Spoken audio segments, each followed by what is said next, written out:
Santé Magafrique. Des mots sur les mots et des diagnostics. La santé au Sahel et en Afrique. Maladies, Traitements, soins, protocoles, prévention. Un check-up hebdomadaire de l'actualité médicale en Afrique. Ifriqiya FM, Votre bien-être santé. Santé Magafrique.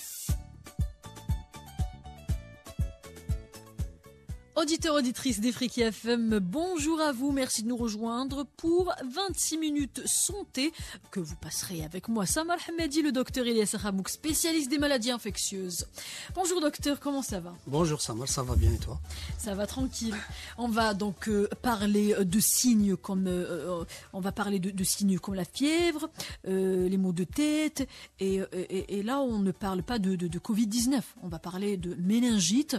C'est une infection dont la seule évocation fait peur. Oui. Il fait voilà, il faut le dire, cette maladie existe en Afrique, elle peut être très grave, de nombreux cas pourraient être évités. Donc on va voir comment, mais d'abord, on rappelle précisément ce qu'est une méningite. Alors une méningite, comme beaucoup de mots qui se terminent en it dans la médecine, c'est une inflammation des méninges. C'est quoi les méninges? Alors les méninges, c'est des enveloppes qui couvrent le cerveau et la moelle épinière. Et on a fait une émission sur le système nerveux central. Ces trois enveloppes, il y a la pymère, la acnoïde et la durmère. Ce sont trois membranes qui couvrent le cerveau et la moelle épinière avec un liquide dans lequel baignent ces organes qu'on appelle le liquide cérébro-méningé. Alors, l'inflammation des méninges, dans la plupart des temps, c'est d'origine infectieuse. C'est pour ça qu'on rattache toujours les méningites aux infections. Mais il faut rappeler aux auditeurs qu'il y a des méningites non infectieuses. Par exemple, des méningites inflammatoires qui sont liées à des maladies systémiques, comme la maladie de Behçet, que beaucoup de les francophones les appellent le B7, maladie de B7, mais c'est un Turc qui l'a découvert. Et d'où ça donc vient cette appellation? Alors c'est un monsieur turc qui s'appelle le docteur Behçet, Exactement. et qui a découvert cette maladie inflammatoire systémique. Et en français on dit B7, alors que c'est Behçet. Et il y a des méningites carcinomateuses ou méningites cancéreuses.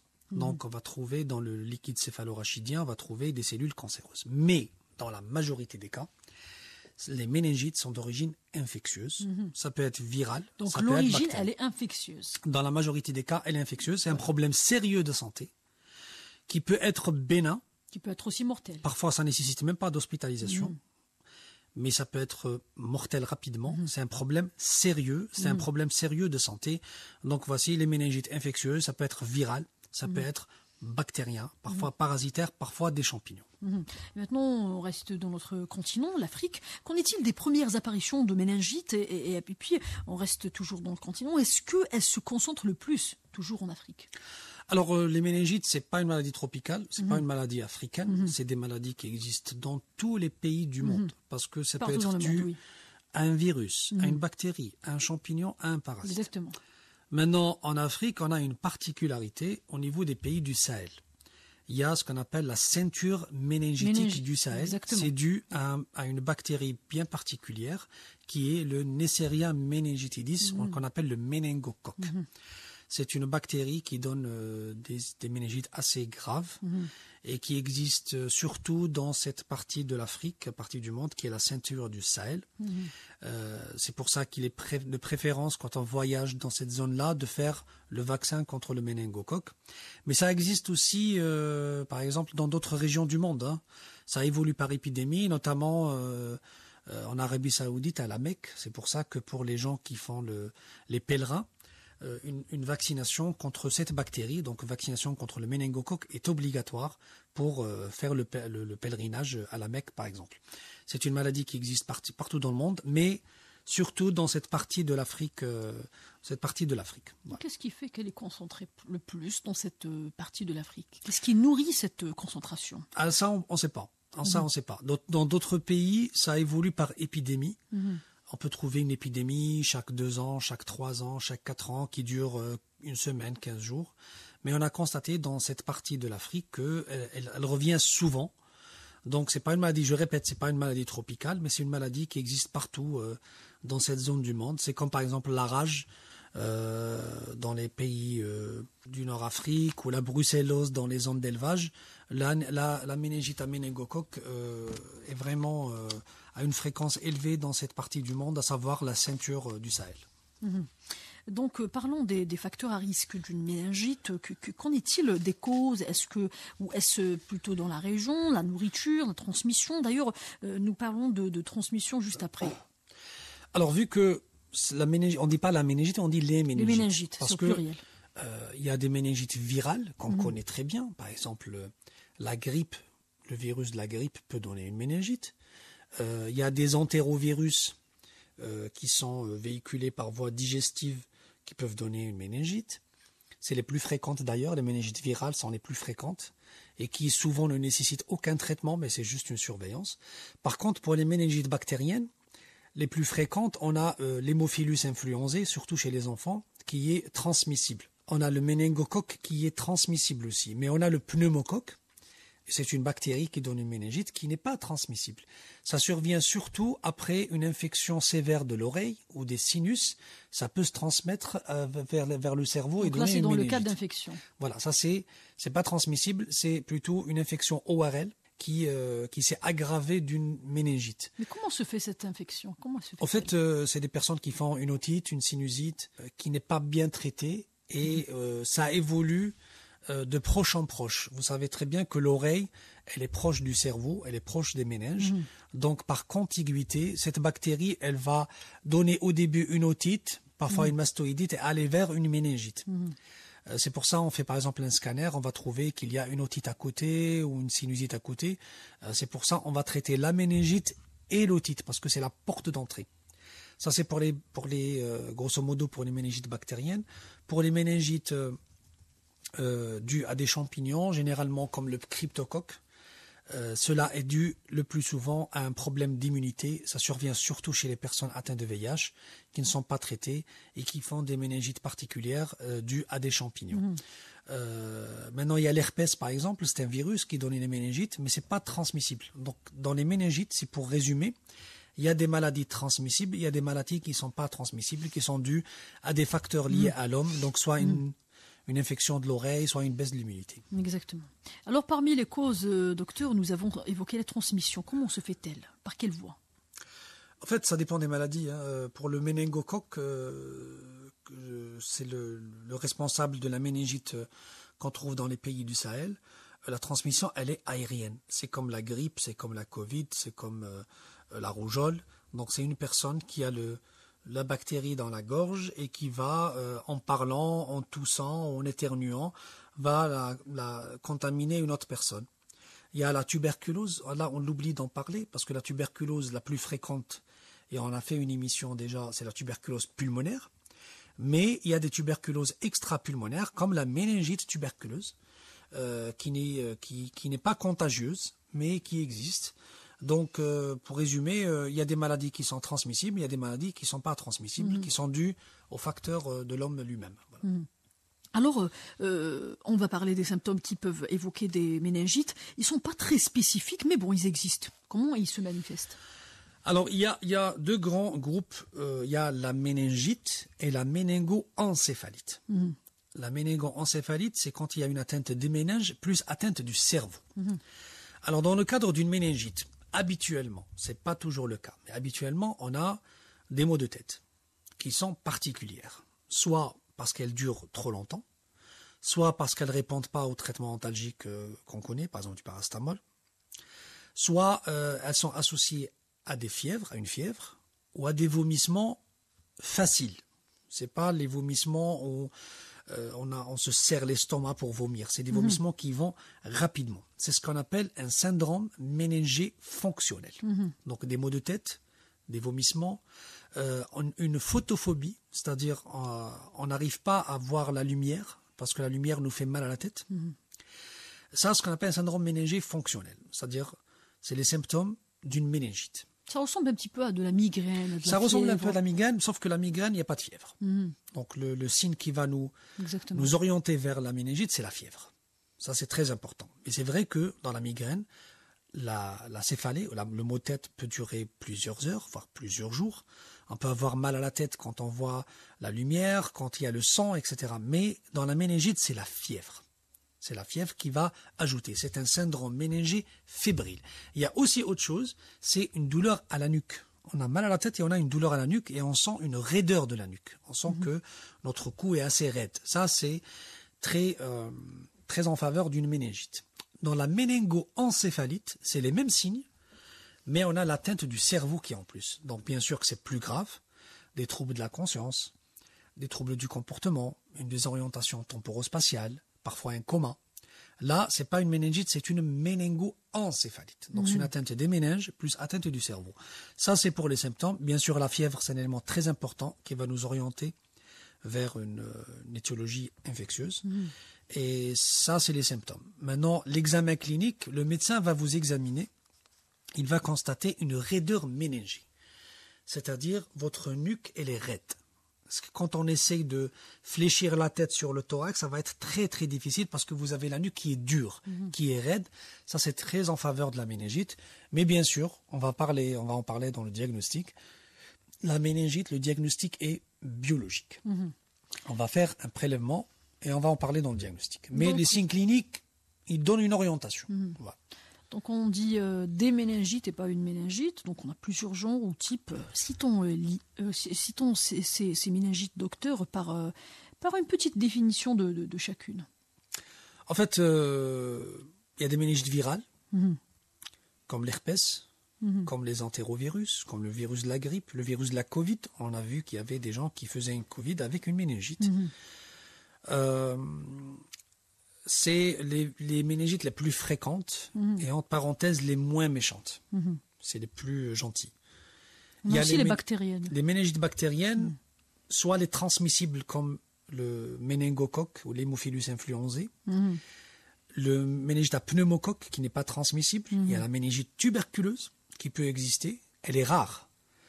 Il y a le professeur Debré qui a dit on a une méningite tuberculeuse pour 100 cas de tuberculose. Donc elle est relativement rare, mais elle est très sévère. Parce que le diagnostic est un peu plus difficile et les complications sont fréquentes et le traitement qui va durer environ une année. On va prendre le traitement pendant une année pour la méningite tuberculeuse. Parce que la guérison est très très compliquée. Oui, c'est parce qu'il y a tellement de complications. Le patient, il peut faire des abcès au niveau du cerveau, ce qu'on appelle la tuberculome. Il peut faire une hydrocéphalie, c'est-à-dire un problème de gestion du liquide céphalorachidien. En fait, ça dépend aussi à la personne, l'état de santé de oui, ça dépend le diagnostic, est-ce qu'il est précoce, le traitement s'il est précoce.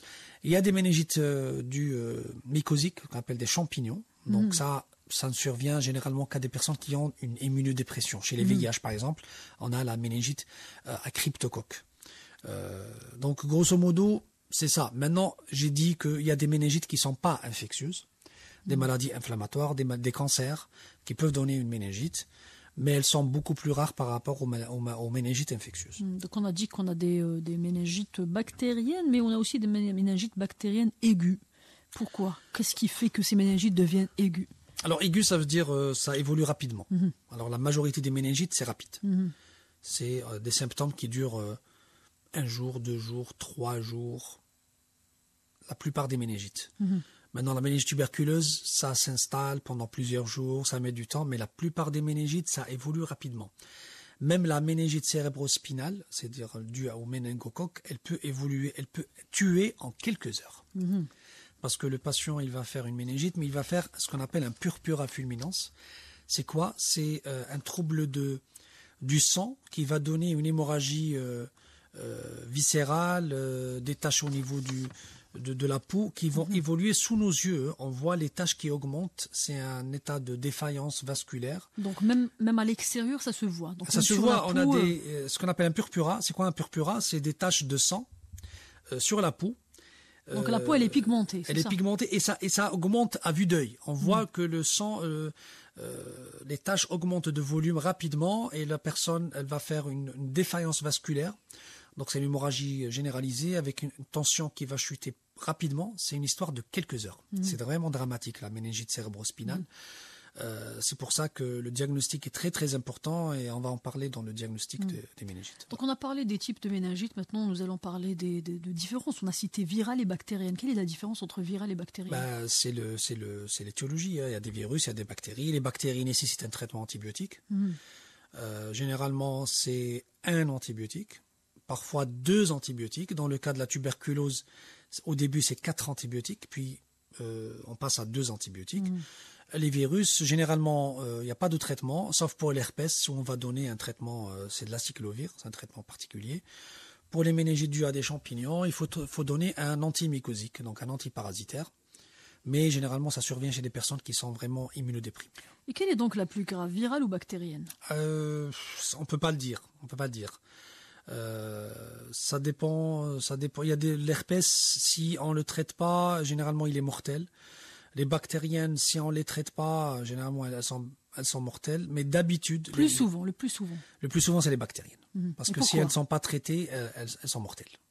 Méningite bactérienne non traitée, donc, bactériennes, quand elles ne sont pas traitées, elles sont plus graves que virales. Pourquoi? En fait, parce qu'il y a des virus qui sont gentils. Il n'y a pas de bactéries qui sont gentilles. Mais il y a quelques virus qui sont gentils. L'herpès, il n'est pas gentil. L'herpès peut être mortel. Il y a d'autres virus qui nécessitent même pas un traitement, juste une surveillance. Mais les bactériennes, c'est une urgence thérapeutique. Il faut donner les antibiotiques par voie injectable le plus tôt possible. D'accord. Donc, quelles sont les personnes à risque de méningite? Alors, les personnes qui ont une immunodépression sont plus sujets à faire des méningites dues à des champignons, par exemple.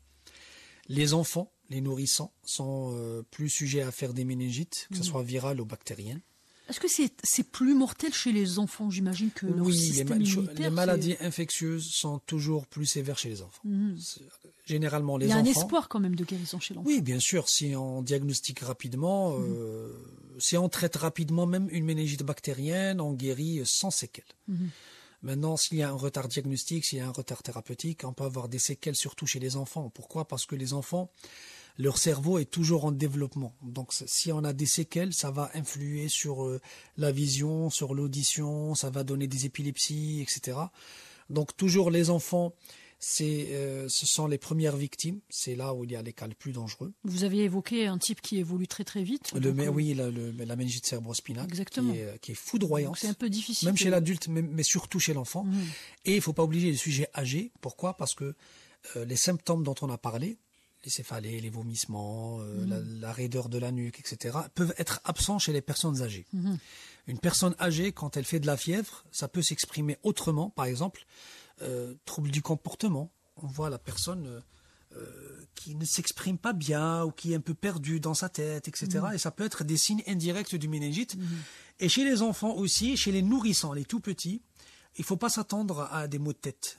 Il ne faut pas s'attendre à des vomissements. Parfois, on a juste le bébé qui n'est pas bien, qui ne tète pas, qui pleure tout le temps, qui est irritable, qui fait de la fièvre, qui fait une diarrhée. Ça peut être une diarrhée chez un nourrisson, peut être le signe d'une méningite.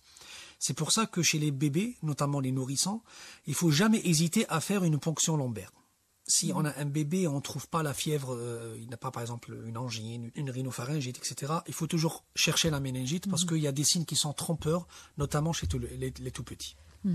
Et en cas de complications, docteur, généralement chez les personnes, comment est-ce qu'elles se présentent? Alors, il y a des complications foudroyantes où on a un décès au bout de 1 jour à 2 jours. Ah bon? Oui, comme le méningite cérébrospinale. C'est une défaillance multiviscérale. Donc ça ne nous laisse plus le temps de... On voit malheureusement la personne partir. Hein. C'est vraiment dramatique. Et puis, il y a des complications qui surviennent, surtout quand le diagnostic est retardé, quand le traitement est retardé. On peut voir, par exemple, des maux de tête qui ne partent pas, des troubles de l'audition. La personne n'entend pas très bien. Ça peut être une séquelle. Troubles de la vision, des épilepsies. Il y a des enfants, surtout les enfants, qui n'avaient pas d'épilepsie, qui font une méningite qui a été traitée tardivement et qui font une épilepsie pour le reste de leur vie. Donc ils font des convulsions de temps en temps, des hydrocéphalies. Donc vraiment, c'est une maladie sérieuse. Il ne faut jamais prendre à la légère une méningite. Voilà. Alors, nous parlons brièvement de l'action de l'OMS, l'Organisation mondiale de santé. L'OMS a établi la feuille de route mondiale Vaincre la méningite à l'horizon 2030 avec le soutien de nombreux partenaires. Cette stratégie a été approuvée par l'Assemblée mondiale de la santé en 2020, dont sa toute première résolution sur la méningite ou les méningites adoptée par les États membres de l'OMS à l'unanimité. La feuille de route, dont le but est d'aller vers un monde sans méningite, fixe 3 objectifs pour y parvenir. Éliminer les épidémies de méningite bactérienne, réduire le nombre de cas imputables à la méningite bactérienne à prévention vaccinale de 50% et le nombre de décès de 70% et réduire le handicap et améliorer la qualité de vie à la suite d'une méningite, toutes causes confondues. Enfin, on parle beaucoup plus, docteur, de bactérienne. Donc, où est-on aujourd'hui par rapport à ces buts qu'a fixés en 2020 l'OMS ? En fait, c'est très difficile de lutter contre les méningites parce que, il y a plusieurs types de méningites, plusieurs bactéries responsables, plusieurs virus responsables, mais l'action de l'OMS vise surtout la méningite cérébro-spinale parce que c'est une maladie transmissible, c'est une maladie contagieuse et je l'ai déjà dit, c'est une maladie qui a une évolution très rapide, dramatique et le vaccin existe. Le vaccin contre le méningocoque existe. C'est pour ça qu'il faut vraiment faire de l'éducation sanitaire, faire de l'information sanitaire et surtout lutter, bien sûr avec l'aide de l'OMS, dans cette région du Sahel pour lutter contre cette maladie qui évolue par des milliers de cas et c'est une maladie qui est foudroyante et je rappelle, si elle n'est pas prise en charge à temps, elle est mortelle. Et en tant qu'infectiologue spécialiste des maladies infectieuses, docteur, comment vous diagnostiquez une personne atteinte de méningite ? Qu'est-ce qui vous fait dire que la personne a les méningites ? Très bien. Alors, la méningite, il y a des signes cliniques, mais on a dit que ce n'était pas des signes spécifiques. Parce que comme la migraine, comme d'autres maladies, on peut avoir mal à la tête, comme la sinusite. La sinusite, on peut avoir la fièvre, mal à la tête, vomir, etc. Il y a un examen clé qui va faire le diagnostic, c'est la ponction lombaire. C'est quoi la ponction lombaire ? C'est on introduit une aiguille au niveau de la colonne vertébrale du patient dans la région lombaire. Donc c'est le bas du dos. On va introduire une aiguille et on va prélever un liquide qui est le liquide céphalo-rachidien. Ce liquide-là, on va l'analyser, que ce soit sur le plan chimique, que ce soit surtout sur le plan virologique et bactériologique. Déjà, ça va nous donner le diagnostic positif. Le laboratoire va nous répondre, oui, c'est une méningite.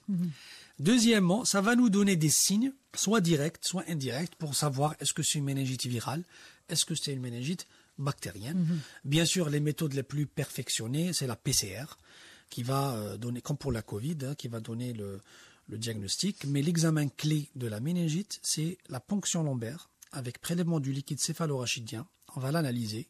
C'est comme pour l'anémie, on va prélever du sang. C'est délicat comme... C'est pas aussi délicat que ça. C'est vrai que les gens, ils vont se dire... Il y a de la précision, il y a de... Pas tellement. C'est pas aussi compliqué. Nous, les gens qui le font le plus, c'est les infectiologues. Et les gens, ils ont peur parce que quand on fait une prise de sang, on voit la piqûre, on voit la personne vous prélever du sang. Là, c'est une piqûre dans le dos, dans le bas du dos, dans la colonne vertébrale. Sauf que la moelle épinière, elle s'arrête plus haut. Donc, il n'y a pas de risque de paralysie ou quelque chose comme ça. Il faut juste prendre ses précautions par rapport à l'hygiène. Il faut avoir un matériel stérile, des gants stériles, de la bétadine, etc. Et on prélève quelques gouttes de ce liquide céphalo-rachidien qui normalement est transparent. Normalement, il est transparent.